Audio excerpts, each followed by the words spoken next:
This is your spoiler warning for Stranger Things 3. If you have not seen all of it, then click off now. That's your warning. Let's get started talking. So, Stranger Things 3, that came out July 4th. It's been a bit, but I'm here to talk about it. I really enjoyed this season.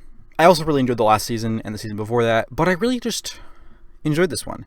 It's not perfect. It actually starts off not particularly interesting. It's just kind of catching up with these characters, and what they've got going on at the beginning is very little, and then stuff starts to pick up around episode 3, and then it gets great, in my opinion. But it starts off kind of a little bit, it's not quite working totally well. But the characters are so good, it's like, I can spend time with these characters and enjoy myself. It didn't click off the way that, say, Season 1 did, or even Season 2. But anyway, once it gets started going, it's great. These characters are great. They're performed well. I don't think there were any performances that actually bugged me. There were a couple, actually, that weren't perfect, but for the most part, the performances were really solid. These kids did really well, and the adults did well as well. And yeah, everything's handled relatively well.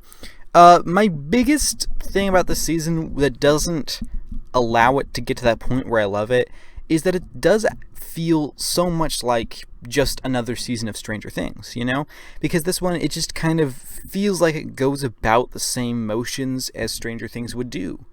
There's a problem, from the episode down, we're going to take care of it, it's taken care of, and that's it, So it just kind of feels to me a little bit like same old, but at the same time, I still really, really enjoyed it, and I found myself really entertained and engaged about what was going on, and I thought the horror elements were handled really well, and it was really intense and engaging at parts, and emotional even. So, it's a little bit confusing, because I know I really like this season. It's just, I feel like it's probably gonna end up being my least favorite season, just on the basis of this is the third season, and all the things they're doing, are very similar to what they've done before, and this is such a hard show to be able to do new things with, because your main characters are these kids where it's, oh crap, stuff is happening to them now, let's take care of that, and then boom, that's your season 1 done. Okay? And then in the second season, it's just like, oh, more crap is happening to them. You can't really keep this show going and not incorporate the Upside Down, because that's such a huge part of the show, and then people would not like that if you just suddenly ditched that element of the show. But when you keep bringing that back, then it's like, well, just keeps happening. So this is not the kind of show that can go on for particularly long. In fact, if it ended after this season, I would be totally cool with that. I don't think it will, but if it ended right here, I would be fine with that. I think this is a good place to leave it.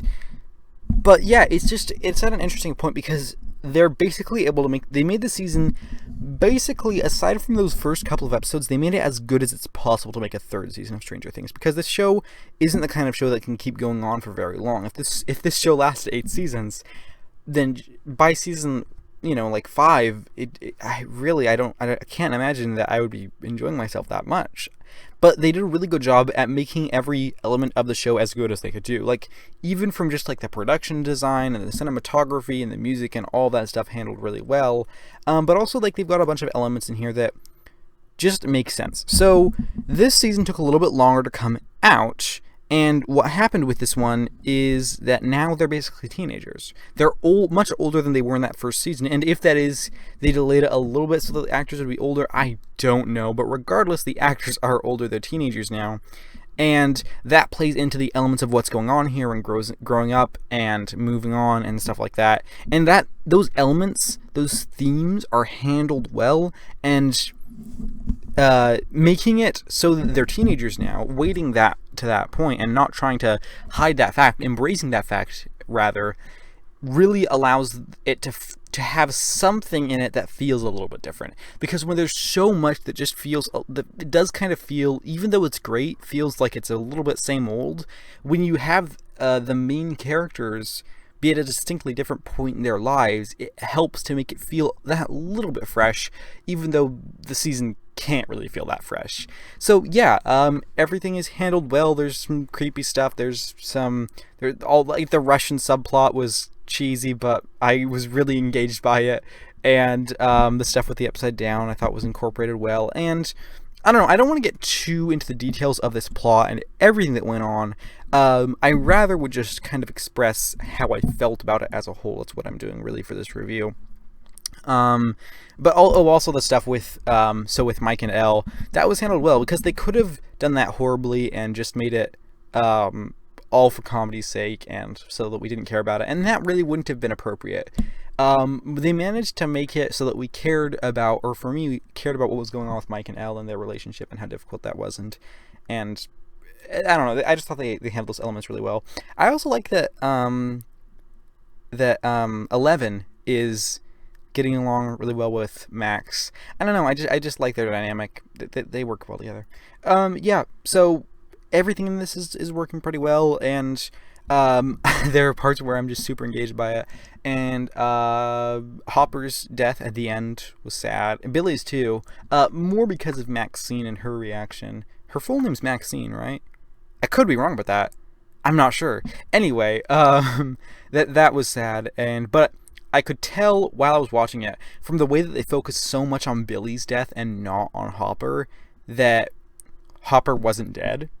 So my thought was that they would have like a post-credit scene or the final scene where it showed, oh, turns out Hopper's alive. That didn't quite happen.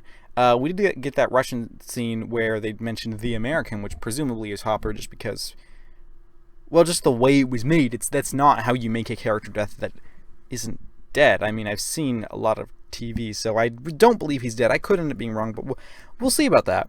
But my prediction as of July 18th, 2019 is that Jim Hopper is alive. Overall, I really enjoyed this season. It did feel a bit like it was just another season of Stranger Things, but there were a couple of elements that were handled a little bit differently that managed to make it feel just that extra bit fresh.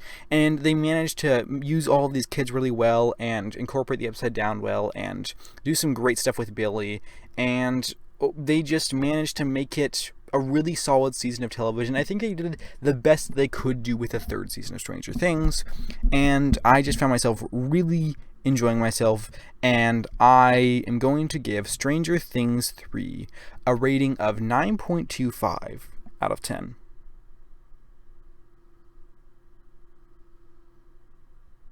So yeah, that's it. Stranger Things 3. This one took a long time to come out. Jesus Christ. Almost 2 full years. It was like 19 months, I think. That's crazy, man. That can happen sometimes, and you know what? If it's the difference between, say, getting a season 3 that's 8 stars and getting a season 3 that's 9 stars, you know what? I'll take it. Yeah. This is a really hard show to make, I imagine. If you're the Duffer Brothers and you're like, okay, what are we going to do for third season? It's like, well, how can we make this feel fresh, and how can we not do the same thing again? And that would be so hard. That's such a difficult position to be in, I imagine, and I don't really envy them, because having made something so successful and then having to follow that up, it's just like, how are you going to do that? Because there's certain things where it's like, oh, you can keep going from there and make it interesting, and it's much easier than this kind of a thing, because this is such a hard show to continue, I imagine. But anyway, enough rambling about Stranger Things. I didn't really talk about all the plot points, but I didn't really feel the need to. I just kind of expressed how I felt about this one. So this review turned out a little bit differently, but I hope regardless that you enjoyed yourself. So anyway, that's going to do it for now, folks. If you want Doctor Who reviews, I have loads of those. I've got a Big Finish review that's out for an Earthly Child. I've got Game of Thrones reviews, Black Mirror reviews, all sorts of TV reviews, Good Omens, Luther, Jessica Jones, Toy Story 4, Homecoming, Barry, all that kind of stuff. Just tons of stuff if you're interested in any of that. But if not, that's totally cool. I just appreciate your time here today. With that said, thank you for watching. Take care, and have a lovely week.